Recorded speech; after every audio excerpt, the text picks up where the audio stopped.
Okay, class. 5 points sa akin ang makakasagot neto. Ano ang pangalan ni Rizal? Ma'am. Yes, Scarlett? Rizal Park.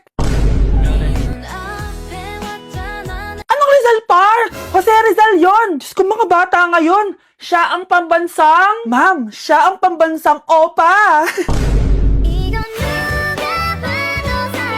Siya ang pambansang bayani natin. Anong pinagsasabi nyo? Oh, kompletuhin nyo to. Ang kabataan, ang pag-asa ng busan. Mali! Bayan! Pinagluloko nyo ako, ha? O eto, ano ang sinulat na libro ni Jose Rizal? Ma'am, El Filibusterismo.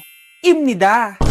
Tama na sana eh. Naloloko na kayo sa K-pop at K-drama na yan, ha? Last na talaga. Ayusin nyo na. Okay, class. Last question. Sino ang kapatid ni Rizal? Kapatid ni Rizal?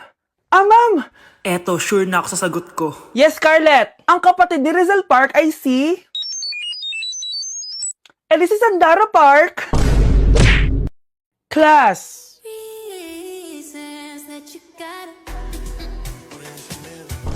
Pinakaniwala mo lang lahat. Or in fact, ako pa nga dapat yung magtanong sa'yo eh. Minahal mo ba talaga ako? Ang kapal ng mukha mo, minahal kita! Minahal kita ng sobra-sobra! How you could take like...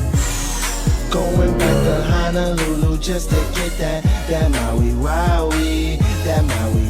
Sa tukog din, sa makubig.